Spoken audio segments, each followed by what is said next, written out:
السلام علیکم friends, welcome to کتاب نگری یوٹیوب چینل کتابوں کی نگری میں خوش آمدید۔ میں ہوں آپ کی ہوسٹ اقرا یاسین اور آج میں آپ کے لیے لے کر آئی ہوں زہرا فاروق حسن کے قلم سے تحریر کردہ ناول ہیں اہل محبت کے رنگ جدا کے ایپیسوڈ نمبر 3 کو لے کر۔ اس ایپیسوڈ کو سٹارٹ کرنے سے پہلے جلدی سے کر لیجیے چینل کو سبسکرائب، ویڈیو کو لائک اور کلک کر لیجیے بیل آئیکن کو۔ اب سٹارٹ کرتے ہیں آج کی ایپیسوڈ۔ ہاسپٹل کی عمارت سے لے کر اس کے گراؤنڈ تک سنہری دھوپ کھلی ہوئی طلائی رنگ میں ڈوبی ہوئی تھی، مگر نہ جانے کیوں آج یہ دھوپ ویران اور اداس سی لگ رہی تھی۔ گراؤنڈ سے لے کر ہاسپٹل کے اندر تک لوگ بھرے ہوئے تھے۔ ایک دھیما دھیما سا شور ہر طرف اسے اٹھ رہا تھا۔ کاؤنٹر پر بھیڑ تھی۔ اپنی باری کے انتظار میں بیٹھے مریض ایک دوسرے سے سرگوشیوں میں باتیں کرتے اپنے اپنے دکھ بیان کر رہے تھے۔ ایسے میں ایک شور اٹھا اور لوگوں نے دیکھا کہ ہاسپٹل کے پرائیویٹ روم کی طرف ڈاکٹر اور نرسیں دوڑتے ہوئے جا رہی تھیں۔ لوگ آپس میں باتیں کرنے لگے، جانے کون تھا جس کی چیخنے کی آوازیں باہر تک آ رہی تھی۔ کوئی لڑکی تھی جو چیخ رہی تھی، چلا رہی تھی۔ دھیرے دھیرے سب کی توجہ اس پرائیویٹ روم کی طرف سے ہونے لگی۔ کون ہے یہ نئی مریض؟ جب سے ایڈمٹ ہوئی ہے جب دیکھو چیخنے چلانے لگتی ہے۔ کوئی حادثہ ہوا ہے کیا اس کے ساتھ؟ مریضوں کے وارڈ کی طرف جاتی ایک نرس اپنی ساتھی نرس سے جھک کر رازداری سے پوچھ رہی تھی۔ مسز وجدان کی سگی بھانجی ہے، سنا ہے ایکسیڈنٹ ہوا ہے، لیکن لگتا ہے دماغ پر اثر ہوا ہے، پاگلوں جیسی حرکتیں کرتی ہے۔ دوسری نرس پہلی نرس کے ساتھ چلتے ہوئے کوفت سے بولی۔ اس کے چیخنے چلانے سے سٹاف پریشان ہو چکا تھا۔ مجھے تو کوئی اور معاملہ لگ رہا ہے، 2 بار خودکشی کی بھی کوشش کی ہے اس نے، اور یہ بھی دیکھو گھر والے بھی اس سے ملنے نہیں آئے، کہیں کوئی عشق مشق یا ریپ۔ خاموش۔ ساتھ چلتی نرس نے فوراً پہلی نرس کو ٹوک کر بری طرح سے ڈانٹا اور گھبرا کر ادھر ادھر دیکھا۔ آئندہ سے اپنے منہ سے یہ الفاظ مت نکالنا، اگر مصطفیٰ سر نے سن لیا تو تجھے نوکری سے تو نکالیں گے ہی، تیرا دماغ بھی درست کر دیں گے۔ نرس گھبرا گئی۔ مصطفیٰ کا خوف سٹاف پر چھایا ہوا تھا۔ وہ جتنا اچھا تھا اتنا ہی بری باتوں پر بے رحم ہو جاتا تھا۔ اب کبھی کسی لڑکی کے بارے میں ایسا مت بولنا، یہ بہت خاص لڑکی ہے، مسز وجدان کی بہت قریبی ہے اور مصطفیٰ سر کے لیے بھی۔ نرس اب دھیرے دھیرے بولتی ہاسپٹل کی دوسری طرف گھوم گئی اور ان کی سرگوشیاں دور ہوتی گئیں، مگر لڑکی کے چیخنے چلانے کی آواز اب بھی ہاسپٹل میں گونج رہی تھی۔ تبھی لوگوں نے دیکھا ہاسپٹل کا بیرونی ڈور کھلا اور ایک اونچا لمبا شاندار شخص ہاسپٹل کے اندر آتے ہی اس وارڈ کی طرف بڑھا۔ وہ جتنا وجیح تھا اس کے چہرے پر اتنی ہی سختی تھی۔ یہ اس کی شخصیت کا روپ تھا کہ آپس میں کانا سرگوشی کرتے لوگ خاموش ہو کر اپنی اپنی جگہ سیدھے ہو کر بیٹھ گئے۔ وہ شخص بہت تیز قدموں سے کوریڈور پار کرتا اس پرائیویٹ روم میں گھسا تھا۔ کیا ہو رہا ہے یہاں؟ وہ ہلکی آواز میں غرایا۔ اس کا روم میں آ کر بولنا تھا کہ اس روم میں موجود سب کے سب اپنی جگہ ساکت سے ہو گئے، مریض کو سنبھالنے کی کوشش کرتی ڈاکٹر سے لے کر نرسیں تک، یہاں تک کہ اب تک بری طرح سے چیختی چلاتی وہ مریض بھی۔ کیا تماشا لگایا ہوا ہے تم نے؟ ہاں، یہ ہاسپٹل ہے، تمہارے باپ یا خالہ کا گھر نہیں جو تمہیں ذرا سا درد برداشت نہیں ہو رہا ہے؟ وہ سب کو نظر انداز کرتا بیڈ کے نزدیک آ کر بیڈ پر ڈاکٹر کے بازوؤں کے سہارے بیٹھی ہوئی لڑکی سے بہت سختی سے بولا۔ لڑکی جو اب تک بری طرح سے چیخ رہی تھی وہ اب اس کی شکل دیکھنے سے بھی اعتراض برتتی ڈاکٹر کے بازوؤں میں دبک گئی۔ وہ تو اس سے بہت پہلے سے ڈرتی تھی، اب تو بات ہی جدا تھی۔ اور تم سب سے ایک لڑکی نہیں سنبھالی جا رہی ہے؟ وہ اب گھوم کر نرسوں کی جانب مڑ کر دھاڑا تو ساری نرسوں نے سر چکا کر اپنی اپنی جان کی امان کی دعا مانگنی شروع کر دی۔ لڑکی کو سنبھال کر بیڈ پر لے کر بیٹھی ڈاکٹر بس خاموشی سے اس کا سخت اور اسپاٹ چہرہ دیکھ رہی تھی۔ جائیں آپ لوگ، آج اسے میں ٹریٹ کرتا ہوں۔ وہ نرسوں سے بول کر پھر سے بیڈ کی طرف مڑا تو لڑکی کی جان ہی نکل گئی۔ ادھر ساری نرسیں تیزی سے روم سے نکلتی چلی گئیں۔ نہیں نہیں، مجھے ان سے بچا لیں خالہ، وہ اب نحیف اور روتی آواز میں التجا کرتی ڈاکٹر کے سینے میں منہ چھپا گئی۔ میں ہوں مصطفیٰ، یہاں تم جاؤ۔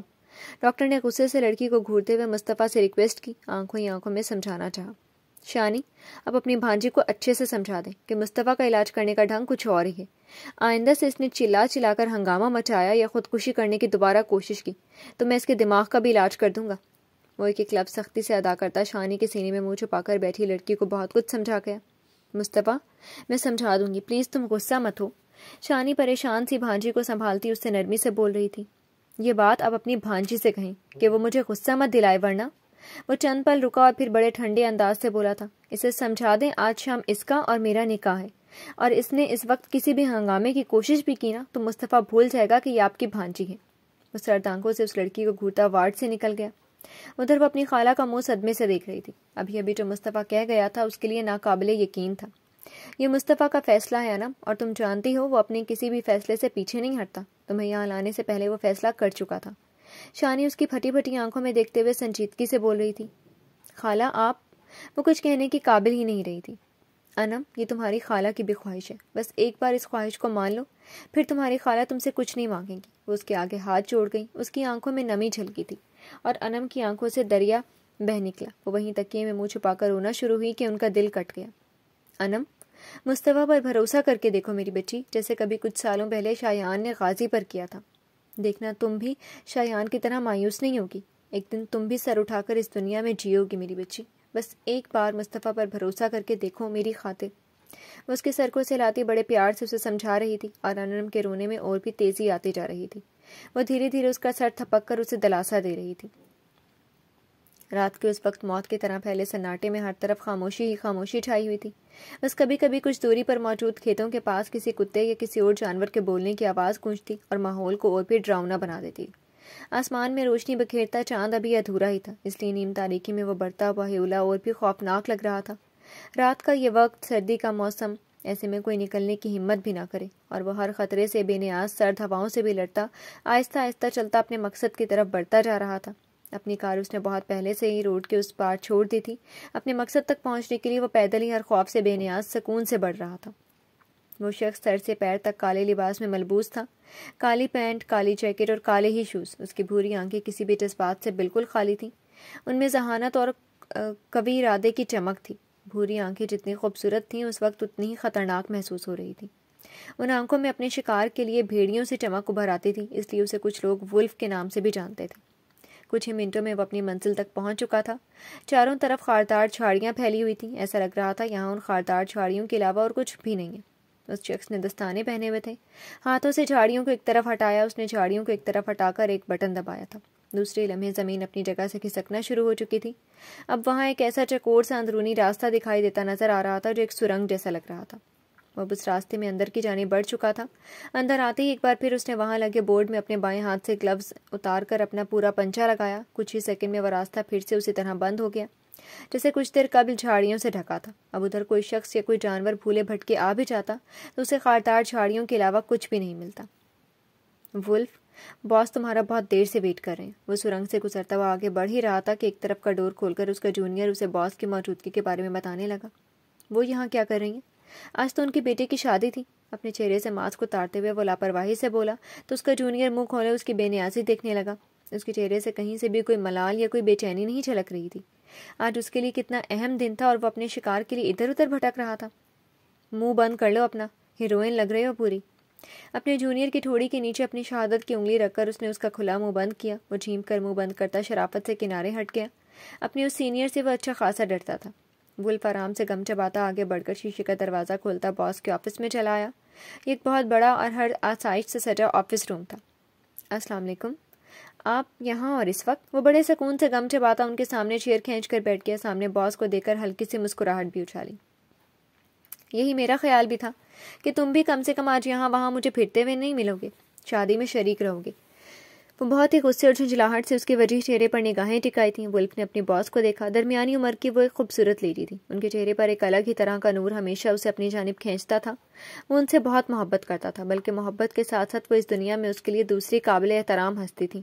اس کی والہانہ محبت سے وہ بھی بے خبر نہیں تھی، اس لیے اکثر اس محبت کا فائدہ اٹھا لیتی تھی۔ اب بھی اسی محبت کا فائدہ اٹھاتے ہوئے ناراضگی سے ولف کو جھڑکا۔ مجھے تم سے یہ امید نہیں تھی ولف، تم میری بات ٹال دو گے۔ ولف نے سر پیچھے کی طرف ڈھلکا کر آنکھیں بند کر لی۔ کچھ دیر اسی پوزیشن میں پڑے پڑے اس نے ایک سرد آہ بھری اور پھر سیدھا ہو کر بیٹھ گیا۔ آپ کی ناراضگی بے وجہ ہے، میں نکاح تک وہیں تھا۔ ہاتھ بڑھا کر اس نے ٹیبل پر رکھا پیپر ویٹ اٹھا کر اسے نچاتے ہوئے دانستہ طور پر جیسے اس نے نگاہیں چرائیں۔ ہاں شکریہ آپ کا کہ آپ نکاح تک رکے ہوئے تھے، اس کے بعد تو آپ کی ذمہ داری جیسے ختم ہو گئی تھی۔ وہ ناراض نگاہوں سے اس کے سنجیدہ چہرے کو دیکھتے ہوئے طنزیہ بولی تھی۔ شاید یہیں تک میری ذمہ داری تھی، اس کے بعد میری موجودگی اسے پسند نہیں آتی۔ ایک لمحے کو ان کو لگا کہ ولف کا چہرہ بجھ گیا، مگر دوسرے لمحے پھر سے وہی پتھریلے تاثرات اس کے چہرے پر چھا گئے تھے۔ تمہاری ذمہ داری اب شروع ہوئی ہے غازی، اور میں ہمیشہ یہی چاہوں گا میرے شاگرد زندگی کے ہر مقام پر سر بلند رہے، ایسے سر جھکا کر نہیں۔ اس آواز پر ولف نے جھٹکے سے سر اٹھا کر واش روم سے باہر نکلتے شخص کو دیکھا۔ اس کے بڑے باس بھی موجود تھے، اسے خبر ہی نہیں تھی۔ ایک وہی تھے جو ہمیشہ اسے ولف بلانے کی بجائے اسے اس کے سر نیم سے پکارتے تھے۔ اس نے سامنے بیٹھی لیڈی کو دیکھا، شرارت سے مسکراتے ہوئے انہوں نے اپنی پلکیں جھپکائیں۔ ایک وہی تھے جن کے سامنے ولف ادب سے دب کر ہی رہتا تھا۔ دب کر رہنے کی وجہ ان کا لباس، ان کا باس ہونا نہیں، ان کے وہ کارنامے تھے جن پر غازی کو فخر تھا، اس کے آئیڈیل تھے۔ غازی کا بس چلتا انہیں اونچائیوں کی ان بلندیوں پر بٹھاتا جہاں وہ ساری دنیا کو بتاتا، دیکھو مرد یہ ہوتا ہے، انسان اسی کو کہتے ہیں، آپ جیسا چاہیں گے ویسا ہی ہوگا، بٹ اس کے لیے مجھے کچھ وقت چاہیے۔ وہ سیدھا بیٹھ کر اسی اعتماد سے گردن اٹھا کر انہیں دیکھتا مسکرایا جو غازی اور ولف کا خاصا تھے۔ مجھے یقین ہے، اس کا شانہ تھپ تھپا کر اس کے پاس رکھی دوسری کرسی پر بیٹھ گئے، ہم یہاں آج تمہارے پاس بہت ضروری کام سے آئے ہیں۔ انہوں نے جیسے ہی کہا غازی کی مسکراہٹ سمٹ گئی، چہرے پر سنجیدگی اور بڑھ گئی۔ آپ حکم کریں۔ وہ اپنی کرسی پر ادب سے بیٹھا ذرا سا خم ہوا۔ شانی وہ فائل نکالو۔ انہوں نے سامنے بیٹھی لیڈی سے بہت ہی پیار سے فائل مانگی۔ غازی نے ایک بار انہیں اور ایک بار اس لیڈی کو دیکھا۔ کبھی کبھی وہ سوچتا وہ اس لیڈی سے زیادہ محبت کرتا ہے یا ان سے۔ اس کی محبت بے کھوٹ تھی، مگر سامنے بیٹھے اس شخص کی محبت مثالی تھی۔ تھینکس۔ فائل اس لیڈی کے ہاتھ سے لے کر انہوں نے غازی کی طرف بڑھا دی۔ غازی نے فائل کے کور پر جیسے ہی نام پڑھا اسے ایک بار پھر جھٹکا لگا تھا۔ آنکھوں میں تحیر لیے وہ ان کا شاندار مگر سنجیدہ چہرہ دیکھنے لگا۔ یہ میری بہو کی فائل ہے، میں آج اپنی بہو کا کیس لے کر تمہارے پاس آیا ہوں، اس میں ساری ڈیٹیل موجود ہے۔ مجھے معلوم ہے تمہیں سب معلومات ہیں، مگر میں چاہتا ہوں ایک بار پھر سے تم سب دہراؤ۔ وہ غازی کے اسپاٹ ہوتے چہرے کو دیکھتے ہوئے پھر سے کرسی چھوڑ کر کھڑے ہو گئے۔ غازی تم نے اب تک بہت کامیابیاں حاصل کی ہیں، اس لیے بڑی امید سے تمہیں اپنی بہو کا کیس سونپ رہا ہوں، اسے زندگی دینا اور اس کے دشمنوں کو سزا دینا اب تمہیں سونپا ہے میں نے۔ تم جو چاہو کرو، تمہیں سارے اختیارات سونپ رہا ہوں، لیکن اس کہانی کے اختتام میں مجھے اپنا بیٹا اور بہو ویسے ہی خوش نظر آئیں جیسے شانی اور وجدان خوش ہیں۔ وہ اداس مسکراہٹ سے اس کا کاندھا تھپ تھپا کر اس لیڈی سے بولے، آؤ شانی چلیں۔ انہوں نے لیڈی کی طرف اپنا مضبوط ہاتھ بڑھایا۔ وہ انہیں دیکھتے ہوئے پورے دل سے مسکراتے ان کے ہاتھ میں ہاتھ دیتے ہوئے انہوں نے فائل ہاتھ میں لے کر گمسم سے بیٹھے ولف کو دیکھا۔ وہ ان دونوں سے لاتعلقی اختیار کیے ہوئے وہ اپنے انگوٹھے کے ناخن سے شیشے کی ٹیبل کھرچ رہا تھا۔ شانی چلیں، ہماری بہو تنہائی محسوس کر رہی ہوگی۔ وہ جان بوجھ کر اونچا بول کر اس لیڈی کو اپنے ہمراہ کر کے اس روم سے نکل گئے۔ ان کے جاتے ہی غازی نے اپنے آپ کو کرسی پر ڈھیلا چھوڑ دیا، پھر ٹیبل پر رکھی فائل دیکھی اور پھر جانے اسے کیا ہوا کہ اس نے ایک جھٹکے سے فائل اٹھائی اور پوری قوت سے فرش پر دے ماری۔ فائل کے پیج پھڑ پھڑا کر کھلے اور ان میں سے کچھ کاغذ نکل کر ادھر ادھر بکھر گئے۔ غازی کی نگاہیں کھلے پیج پر ٹھہر سی گئیں۔ وہاں بڑی سی ایک تصویر اپنی پوری معصومیت اور رعنائی کے ساتھ مسکراتی ہوئی اسے اپنے قریب بلاتی ہوئی محسوس ہوئی۔ وہ اسے خود کی طرف کھینچنے لگی اور وہ اپنی جگہ سے ایسے پاگل ہو کر اٹھا جیسے کسی نے اسے جھنجھوڑ دیا ہو کہ یہ تم نے کیا کیا غازی؟ وہ اب تیزی سے فرش پر اکڑو بیٹھا فائل کے سارے بکھرے صفحات کو دیوانگی سے سمیٹ رہا تھا۔ سب سمیٹ کر ایک ایک صفحہ جوڑ کر اس نے فائل پھر سے پہلے جیسے درست کر دی۔ اب وہ اس تصویر کو دیکھتے ہوئے بہت پیار اور عقیدت سے ایک ایک صفحہ چھو رہا تھا۔ جی تو فرینڈز، کیسی لگی آپ کو آج کی ایپیسوڈ؟ کمنٹ سیکشن میں ضرور بتائیے گا۔ پھر حاضر ہوں گے نیکسٹ ایپیسوڈ کے ساتھ، تب تک کے لیے اجازت دیجیے۔ شکریہ، اللہ حافظ۔